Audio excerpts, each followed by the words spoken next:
આવી અક્ષરધામથી અવનીમાં જે દેહધારી થયા, આપ્યા સુખય પાર ભક્તજનને દિલ્લે ધરીને કીધા, જેણે કરુણા કરી વંદુ મંગલ મૂર્તિ ઉરધરી, સર્વોપરી શ્રી હરિ, સર્વોપરી શ્રી હરિ. સ્વામિનારાયણો નીલકંઠો નારાયણો હરિ, હરિ કૃષ્ણશ્ચ સહજાનંદ કૃષ્ણોસ્તુ મે હૃદિ, સહજાનંદ કૃષ્ણોસ્તુ મે હૃદિ. ઓમ શ્રી હરિ કૃષ્ણાય નમો નમઃ. ઓમ શ્રી ઘનશ્યામાય નમો નમઃ. ઓમ શ્રી સ્વામિનારાયણાય નમો નમઃ. સહજાનંદ સ્વામી મહારાજની જય. જય સ્વામિનારાયણ. શ્રીજી મહારાજ વડતાલથી કે ગઢપુરથી સદગુરુ સંતોને વડોદરા જવાની આજ્ઞા આપી છે. સ્વામિનારાયણ હરે સંતો સાકરદા રાત રહી અને વડોદરા આવ્યા. પૂરના ભક્તો નદીના પુલ સુધી સામા આવ્યા બધા. એમાં રામચંદ્ર વૈદ્ય મુક્તાનંદ સ્વામી માટે સરસ મજાનું મેનો વાહન એ લઈ આવ્યા. નિત્યાનંદ સ્વામી અને ગોપાળાનંદ સ્વામી એને મેના જેવી ગાડીઓ બધાને બેસાડી વાજતે ગાજતે વડોદરા શહેરમાં લઈ ગયા છે. માંડવી દરવાજો છે, તમે જોયો હોય તો માંડવી ગેટ. માંડવી ગેટ થઈ અને મંદિરમાં આવ્યા. નારૂપંતે સરકારને કહ્યું કે તમને દર્શન દેવા માટે મોટા મોટા સંતો આવ્યા છે. ખુદ સ્વામિનારાયણ નથી આવ્યા, પણ એના મોટા મોટા સંતો આવ્યા છે અને તમને ખાસ કરીને જય નારાયણ કહ્યા છે. તમારો પત્ર વાંચી અને શ્રીહરિ બહુ રાજી થયા છે, બહુ આનંદ પામ્યા છે અને તમારો ભાવ જોઈને મોટા સંતો આવ્યા છે. મોટા ઉમરાવ અને દીવાનને જેમને આ વાત ગમતી નથી તેઓ તમારા ભાવને ટાળી નાખે નહીં, એ ધ્યાન રાખજો. શું કહે? મોટા મોટાને સ્વામિનારાયણ અહીંયા આવે એ નથી ગમતું ઉમરાવને. એટલે તમને જે ભાવ જાગ્યો છે ને સ્વામિનારાયણમાં, એ કાંઈક આડું ભરાવીને ભાવને ટાળી ન નાખે, એ થોડુંક ધ્યાન રાખજો. નારૂપંતે સરકારને કીધું તમને જેમને તેમ ભરાવીને જાય. બીજા મતપંથી પંડિત પુરાણીઓ તમારા ભાવમાં વિઘ્ન ન કરે, એ થોડુંક અનુસંધાન રાખજો. કાંઈક એવી ખોટી વાત કરે તો સાંભળતા નહીં એમ. સદગુરુઓને સમાગમ માટે મોકલ્યા છે. તમે સમાગમ કરી લ્યો એટલા માટે સંતોને મોકલ્યા છે. સરકાર કહે સત્સંગની વાત સમાગમ વિના સમજવી કઠણ છે. કેવો સમાગમ વગર સત્સંગ વસ્તુ સમજાતી નથી. હવે આ સંતોને મારે સમાગમ કરવો છે દરરોજ. કેવો દરરોજ સંતોને સાંભળીશ અને સત્સંગનું જેવું રૂપ છે એવું સમજવાના આપણે પ્રયાસ કરશું. અને સંતોની સેવા કરવાની રીત તમને ખબર હોય, તમે સત્સંગી છો. હું હજી ક્યાં હજી નવો મને ખબર ન પડે બધી. રાજા કે સરકાર કે સંતોને કેમ સાચવવા એ તમારી જવાબદારી. કાંઈ પણ ઉણપ આવે તો તમારા માથે કે હું તમને છૂટ આપું છું બધી રીતની. સેવામાં જો કસર રહે તો દોષ તમારો ગણાશે. નારૂપંતને કે જે રીતે સંતોની મર્યાદા જે બધું ઈ તમારે જાળવવાનું. અને જો તમને ખબર ન હોય તો બોલો તો બીજાને પૂછી લો. હજી આ રાજા કે પણ સંતો બરાબર સંચવાવા જોઈએ, નારાજ ન થવા જોઈએ જરાય પણ. અને સંતોને દરરોજ સરકાર તરફથી નવી નવી રસોઈ દેવાની. સંતો પ્રસન્ન થઈને જમે એ આપણા ઉપર મોટી કૃપા કહેવાય. અને એમાં બધા આપણા દુઃખ નાશ પામે. નિત્ય અમે સંતોને રાજભવનમાં પધરાવી અને પૂજા કરશું. દરરોજ સંતોને આપણે અહીંયા કને બોલાવશું. કારણ કે આવા બીજા કોઈ સંતો દુનિયામાં છે નહીં. સામે ચાલીને આપણા રાજ્યમાં આવ્યા છે તો આપણે એનો લાભ પૂરો લેવો છે. એટલે નારૂપંતે આ બધી વાત મુક્તાનંદ સ્વામી પાસે આવીને કીધી કે ભાવ છે અને તમારો સમાગમ પણ કરવાનું કહે છે, અને તમારે જેવી સગવડ જોઈએ એ તમે મને કહો. જે કાંઈ સેવામાં હોય તો જરૂર કહેજો. કે પછી આ બધી વાત કહી એટલે સંતો, નાથ ભગત અને સદાશિવ ત્રણેય જણા ભેળા થઈ અને વિચાર કરવા લાગ્યા કે સરકારની મરજી રાખવા માટે આપણે અહીંયા આવ્યા છીએ. એમાં શ્રીમંતોને સત્સંગ ઉપર ભાવ છે અને કેટલાક સત્સંગથી વિરોધ ઉપના બોલનારા છે, તેમને ભાવ નથી. આ બે વસ્તુ છે આ શહેરમાં. અને સરકારને ભાવ છે એટલા માટે રસોઈ ચાલતું રાખવાની. એની રસોઈ લેવી આપણે. મહારાજને જમાડી ભગવાનને પછી જમવાનું.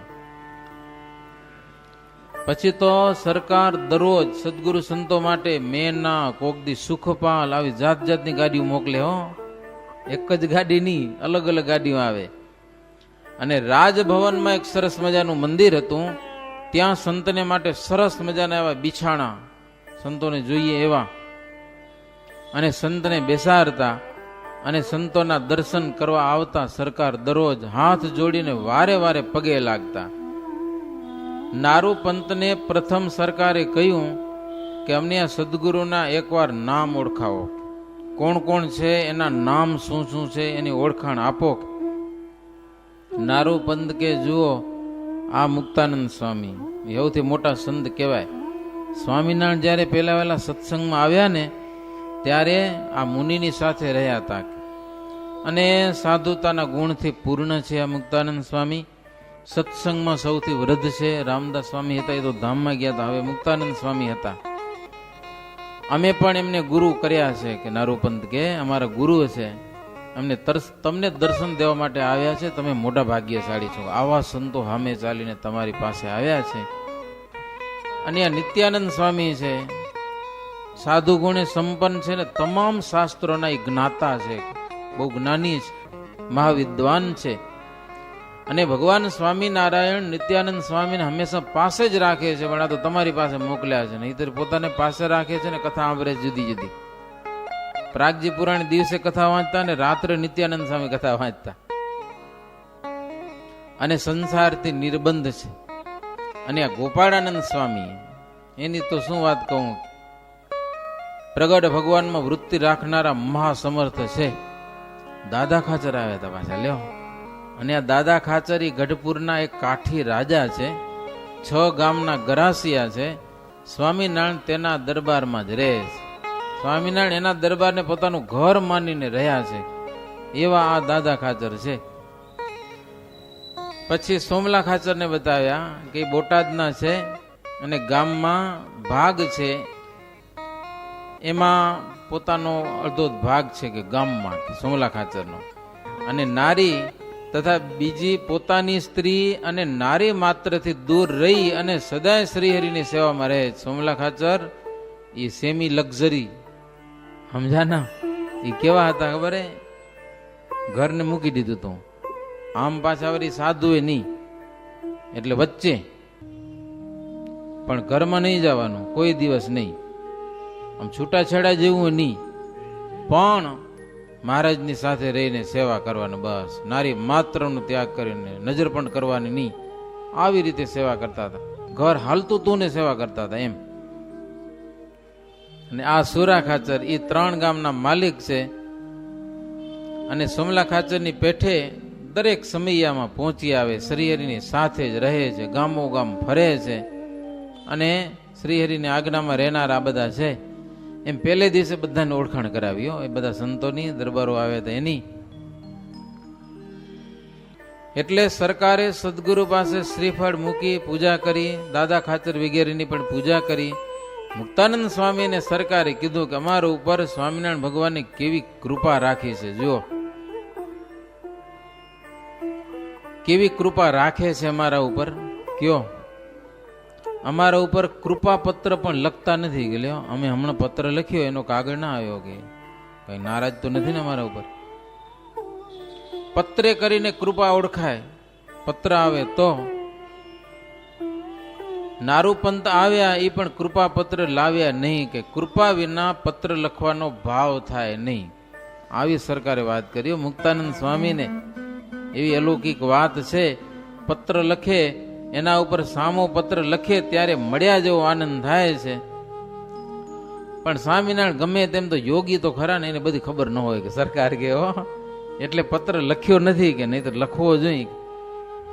ત્યારે નિત્યાનંદ સ્વામી કે સરકાર એવું નથી, તમારો પત્ર આવ્યો અને શ્રીહરિ પત્ર વાંચીને બહુ રાજી થયા.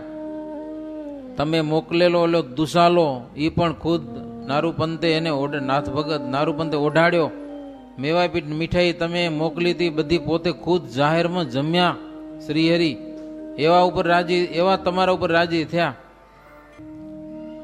મુક્તાનંદ સ્વામી કે જો અમે ન આવ્યા હત ને તો પત્ર લખવો તો એને, પણ અમે બધા સંતો આટલા બધા આવ્યા છીએ એટલે હવે એને પત્ર લખવાની જરૂર નથી, કે આટલા બધા સંતોને જ મોકલ્યા છે તો હવે પત્રની શું જરૂર, એમ તમે જાણો. બાકી તો જબરી કૃપા છે ભાઈ તમારા ઉપર સ્વામિનારાયણ ભગવાનની. તમે પૂર્વે કોઈક ભારે તપ કર્યા હશે એને કારણે આ રાજ્ય પદ પામ્યા છો, એમાં પણ હવે સત્સંગ ઉપર રુચિ થઈ એટલે તમારા અનંત જન્મના પાપ બળી ગયા હો, મોટો ફાયદો થઈ ગયો તમને. શરીરમાં કોઈ પણ વ્યાધિ વિના સત્સંગ પર રુચિ થાય નહીં. તમને કંઈક વ્યાધિ થઈ શરીરમાં ને આ સત્સંગમાં રુચિ થઈ ગઈ ને મોટો લાભ થઈ ગયો છે. શરીરની કોઈક બીમારી એવી છે કે સત્સંગ ઉપર રુચિ કરાવે છે, દવા કરીએ છતાં પણ મટે નહીં ને પછી એમ થાય કે હવે આ બધું હરિભજન કરી લે હાલો, અને સત્સંગમાં રુચિ થાય. જ્યાં સુધી ઉપાયથી મટે ત્યાં સુધી ઉપાય કરે, સમજા ને, દવા કર્યા જ કરે, પણ ન મટે એટલે પછી હરિભજન કરે. માણસ શું કરે, હવે મટતું નથી હવે હરિભજન કરી લઈ.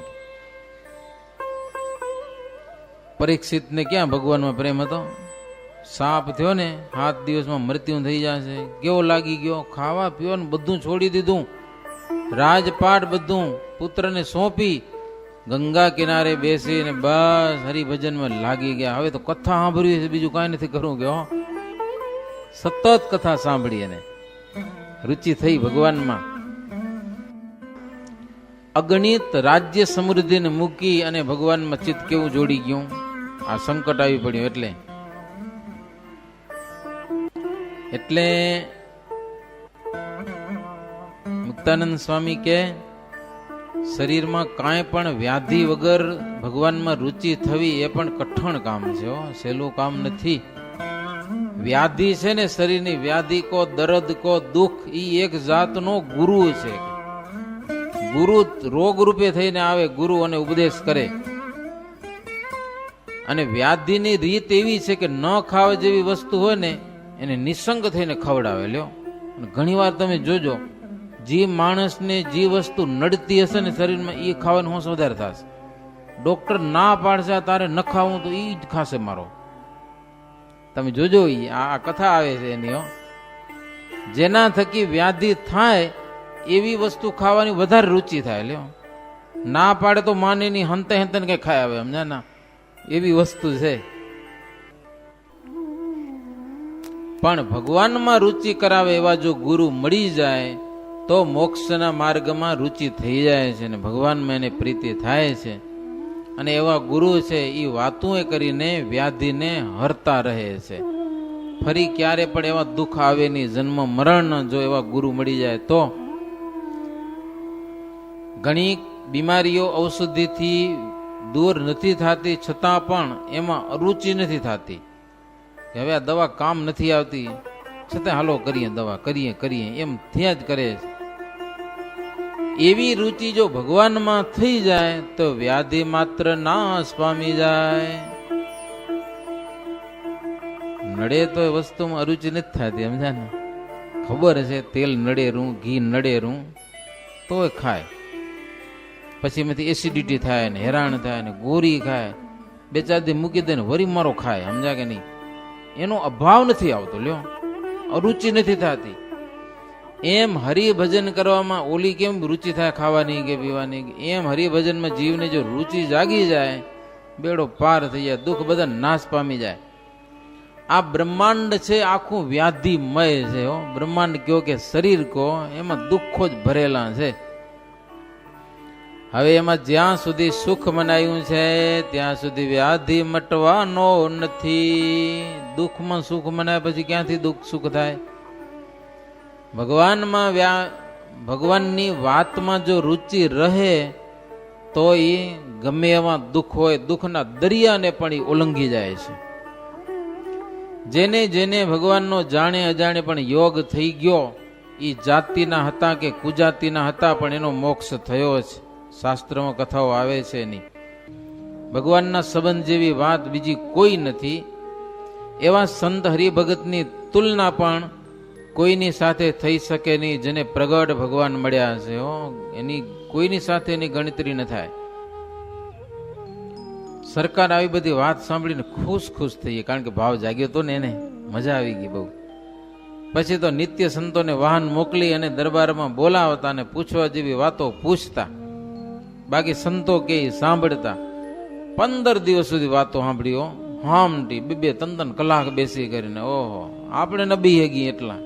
એવો લાભ લીધો સંતોનો અને પાકો નિશ્ચય કર્યો. હવે તો શ્રીહરિના દર્શન કરવાનો ભાવ અધિક જાગ્યો એને, અને એનો દ્રઢ ભાવ દેખીને સંતો પણ ખુશ થયા, રાજી થયા અને કહ્યું કે તમારો ભાવ દેખીને હવે શ્રીહરિ જરૂર આવશે. હવે તમે ચિંતા ન કરો, ચોક્કસ મહારાજ આવશે અહીંયા. અમે તમારા વતીથી શ્રીહરિને વિનંતી કરીશું અને પ્રબોધનીનો ઉત્સવ વડતાલમાં કરી અને પછી જરૂર અહીંયા કને આવશે ખરા. બે દી વેલા કે મોડા. પછી સદગુરુ બધા સંતો સરકારને પ્રસન્ન કરી ત્યાંથી વડતાલ આવ્યા. વડતાલ શ્રીહરિને પગે લાગી અને સરકારનો ભાવ બધો એને જણાવ્યો છે. મહારાજ કે આપણે જરૂર દર્શન દેશું કે જાવું તો છે વડોદરા. ગાયકવાડ સરકારનું ધન એ લગભગ અડધો મહારાજ કે પુણ્ય માર્ગમાં વપરાય છે, એવું એ રાજ્ય છે. એવા પુણ્યદાન લગભગ બીજા કોઈ રાજ્યમાં થતા નથી. એવા એ વડોદરા સરકારના સ્ટેટમાં એવું દાન પુણ્ય બહુ થાય છે. બ્રાહ્મણ અને સાધુનું સન્માન પણ સંચવાય છે, દેવતાનું પણ સન્માન સંચવાય છે, એટલે દેવોને પણ ફાયદો થાય છે. એટલે ગાયકવાડ જેવું બીજું રાજ્ય સારું કોઈ નથી. એટલે એ રાજ્યમાં આપણે જશું, સરકારને જરૂર મળશું. કે સંતો આવે પછી શ્રીહરિએ સરકાર ઉપર પત્ર લખ્યો, પાછો પત્ર લખ્યો કે અમે તમારા મનોરથ પૂર્ણ ચોક્કસ કરીશું, તમે ચિંતા ન કરજો, અમે આવશું. સત્સંગ ઉપર જેમને અભાવ હોય ને અનિતિમાં ચાલતા હોય એવા લોકો સત્સંગનું ગમે તેમ બોલે, અમે એ ગણકારતા નથી મહારાજ કે. પણ નીતિવાળા જનોને આ સત્સંગ છે ને અમૃતની સમાન લાગે છે. અનિતિવાળીની વાતો જવા દો કે એ તો સરકારનો દ્વેષ કરતા હશે મહારાજ કે, તમારો દ્વેષ કરતા હશે એવા લોકો કે સરકારને વળી ક્યાં સ્વામિનારાયણમાં કે આ બધું અનિતિવાળા હોય ને ન ગમે બધું. માટે તમારા ભાવનો નિશ્ચય કરવા અમે થોડોક વિલંબ કર્યો, નહીતર એટલા દિવસ આવી ગયા હતા, પણ તમારો ભાવ જોવો તો એટલે થોડુંક આ મોડું થયું છે. મહારાજે પત્રમાં લખ્યું કે વારે વારે મનુષ્ય શરીર મળતું નથી, તેમાં પણ સત્સંગ મળવો એ તો અતિશય દુર્લભ વાત છે. એક મોક્ષનું દ્વાર છે એવી સમજણ ફરે નહીં, તેને અમે અમારા માનીએ છીએ.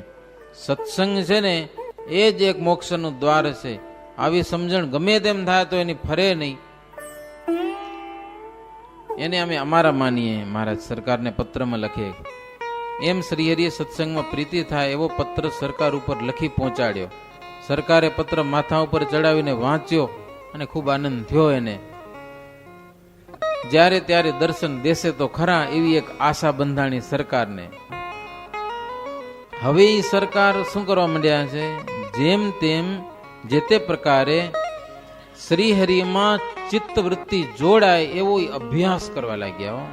કે જ્યાં ત્યાં મન જાય છે, જેવું તેવું ચિંતવે છે, જેવા તેવા વિચારો થાય છે, એ બધું બંધ કરી ને બસ મહારાજનું જ સ્મરણ થાય એનો અભ્યાસ ચાલુ કર્યો લો એને. અને સત્સંગ સમાન કોઈ નથી એમ સમજવાનો પણ અભ્યાસ કરવા લાગ્યા. અભ્યાસ કરવાથી પાકું થાય છે હો, એમને એમ નથી થતું. વડતાલથી શ્રીહરિ ગઢપુર આવ્યા ત્યારે સદગુરુઓને સાથે લીધા છે. 5 થી 10 દિવસમાં મહારાજ 5 દિવસમાં ગઢપુર આવી ગયા. હવે સીધા આવ્યા, પછી બહુ નથી રોકાણા. હવે શ્રીજી મહારાજ ગઢપુરમાં છે તો 10 વાગ્યા સુધી પ્રાગજી પુરાણી પાસે નિત્ય પુરાણો વંચાવે. સવારે ચાલુ કરી દે ને એટલે 10 વાગ્યા સુધી કથા ચાલે જ. મહારાજ સાંભળે. 20-25 અધ્યાય દરરોજ વાંચવાના, 20 થી 25 અધ્યાય. અને બહાર ગામના ભક્તો પણ વારે વારે આવતા, થાળ કરાવતા, મહારાજને જમાડતા, સંતોને જમાડતા. કેટલાક ભક્તો 10-20 કે 30-30 દિવસ ઘરના રોટલા લઈ આવી અને ગઢપુરમાં રહે, ગમે ત્યાં રે, લક્ષ્મીવાડી થયા હોય સેવા કરે અને સત્સંગ કરે. આવું પણ કરતા હો. ઘરના રોટલા ખૂટી પડે ને વળી ઘરે જાય, વળી થોડા ભેડા કરીને વળી લઈ આવે અહીંયા કને અને મહારાજની વાતો સાંભળે.